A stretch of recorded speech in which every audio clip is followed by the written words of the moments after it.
really running the country. Knowing what you know now, do you wish like you had a third term? You know what, if I could make an arrangement where I had a stand-in, a front man or front woman, and they had an earpiece in, and I was just in my basement in my sweats, looking through the stuff, and then I could sort of deliver the lines, but somebody else was doing all the talking and ceremony, wow. I'd be fine with that. We used to think he was actually running the country, and now they're like, no, he didn't even see those executive orders. That was all auto. That was the lineup of Avengers he assembled himself. Bobby Kennedy even showed up in Arizona at one of the Turning Point USA events.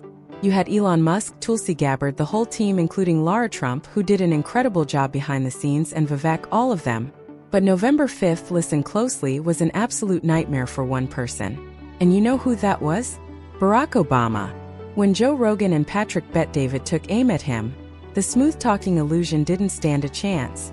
With razor-sharp sarcasm and blunt truth, they tore apart his carefully manufactured legacy, exposing the hype, the empty policies, and the media's fixation on his image. This wasn't just a roast, it was a complete takedown of the myth. Ask ChatGPT. If you've ever doubted the golden image built around Obama, get ready, Rogan and Bet-David are here to dismantle it with flair. He changed, but he's black. He spent 8 years handing over all our civil rights to the homosexual community. We still need. Remember when he gave that speech on TV, and everyone collectively thought, forget this? Then it just quietly disappeared. It was one of the most powerful moments in recent American history. People genuinely stood up and stopped a war before it started. Today, I authorize the armed forces of the United States to begin a limited military action in Libya in support of an international effort to protect Libyan civilians. Barack Obama exited the presidency in 2017 like he just dropped the mic after the performance of a lifetime. And in many ways he had, except the mic was the entire U.S. economy, and the performance was an 8-year Netflix special titled How to Smile While Burning a Country to the Ground. Joe Rogan didn't need a studio to call it out, just a chair and the nerve to ask, wait, we're calling that leadership? I think the best people age the hardest. I think Obama was probably a very idealistic young man. Oh Lord, what's happening now? It's unreal. Meanwhile, Patrick Bet-David pulls out the data like it's a rap sheet. Because once you look past that signature Obama grin, what remains is a legacy held together with PR tape and soaked in soy-scented speeches. Hope and change morphed into drone strikes and cozy embraces with Wall Street. You had a better chance of seeing a unicorn run the Federal Reserve than seeing Obama hold a single bank CEO accountable. Then the New York Post drops this article, Rob, if you can pull it up from the notes, titled Barack Obama makes shockingly honest admission about the state of his marriage to Michelle. Here's the question. If they got divorced, why would it even be a big deal? Nothing. Absolutely nothing. So if they got divorced and things didn't work out, Michelle's doing a podcast. I saw the numbers yesterday. Each episode is pulling in fewer and fewer views. You want the numbers? They're right here. The new podcast is tanking. Viewership is down over 75% compared to the first season. Joe leans in, raises an eyebrow, and mutters something about how the guy got a Nobel Peace Prize just for showing up, then spent the next 8 years turning the Middle East into a Mad Max sequel. It's like handing out an Olympic gold medal to someone because they said they might jog tomorrow. Patrick chuckles in that data-driven way and says, yeah, and people clapped. Because if there's one thing Obama truly mastered, it wasn't foreign policy, it was applause harvesting. Look at the actual policies, attacks on whistleblowers, drone strikes, and that whole foreign policy playbook. It mirrored George Bush's in more ways than people like to admit. The coup attempts, the Middle East interventions, it was all there. But the administration smartly spotlighted social justice narratives, which largely distracted from the foreign policy continuity. And the Affordable Care Act? Rogan calls it the Unaffordable Confusion Act. That chaotic masterpiece was rolled out like a high school PowerPoint after an all-nighter fueled by Red Bull. Patrick breaks it down like a vengeful economist armed with graphs. Premiums skyrocketed. Deductibles ballooned. And the only people who got anything close to affordable care were the PR firms paid to spin it as a success. Yet people praised it like it had cured aging. You've never seen this? He grabs a glass of Flint tap water and I swear drinks it like this, blushes. Can I get some water? I really did need a glass of water. This is not a stunt. Which of course means it's definitely a stunt. Because when something isn't a stunt, no one needs to say it isn't. When was the last time a president stopped mid-speech to ask for water? That doesn't happen, they'd have water waiting. Always. And let's not forget how Obama talked about transparency like he invented it, then ran an administration so secretive it made the CIA look like neighborhood gossip. Joe laughs and says, "You had a better shot getting Area 51 secrets from a toddler than getting the truth out of that White House." Patrick, what's next? Oh right, the latest buzz. People think Barack and Michelle Obama are getting divorced. Let's take a look. So the rumors started swirling after Michelle skipped two major events. One's typically attended by former presidents and their spouses. One was the funeral for former President Jimmy Carter. Michelle's office offered no explanation for her absence. Snorts. That promise had the shelf life of unrefrigerated sushi. Racial division under Obama didn't fade.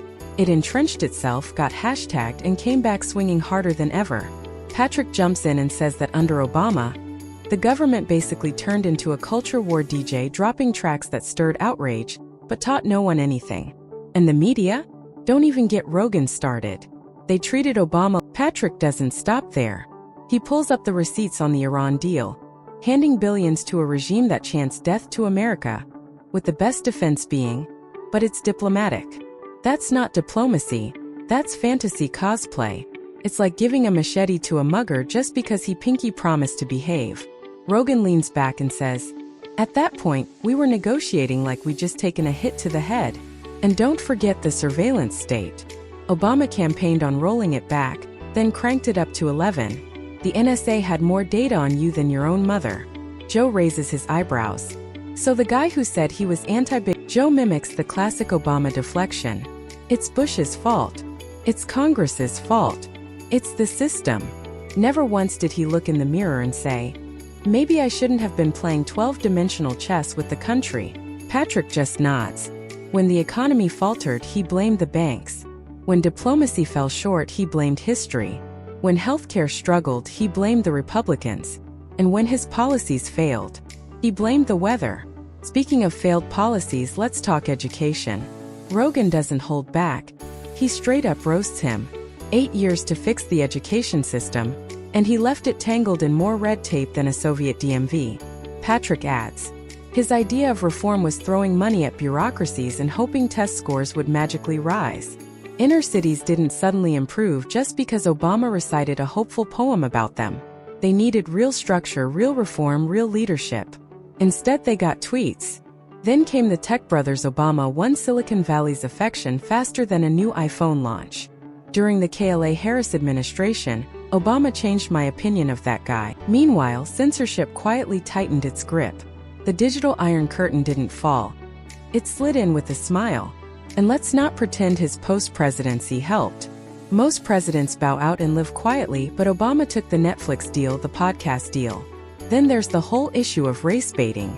Obama had chances to ease tensions in the country but repeatedly chose to stir the pot. Rogan says, he'd walk into a national conversation with a flamethrower and leave like he just lit a candle. Patrick adds, he weaponized identity politics so much that real discourse became impossible. You couldn't disagree without being branded. It wasn't unity. It was polarization wrapped in a velvet glove. Then someone says, "You're saying Barack Obama is gay?" I'm just speculating. Based on his mannerisms? He wasn't tough. Ask ChatGPT. Enough toughness in the White House. George Bush was tough. Andrew Jackson was tough. Everyone was tough except him.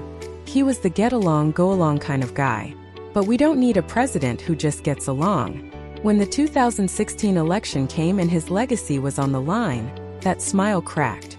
Rogan says he looked like a guy who just realized he'd built his castle on sand. 8 years of speeches, image control, and branding, all undone by a real estate mogul with a Twitter account. Patrick adds that's when people realized the legacy was far thinner than advertised. No real substance, just sugar coating. And speaking of Twitter, Barack couldn't stay off it. Most ex-presidents retreat quietly. This one went full influencer. Joe smirks. You're not leading anymore, bro, put the phone down. Patrick says, he didn't retire, he rebranded.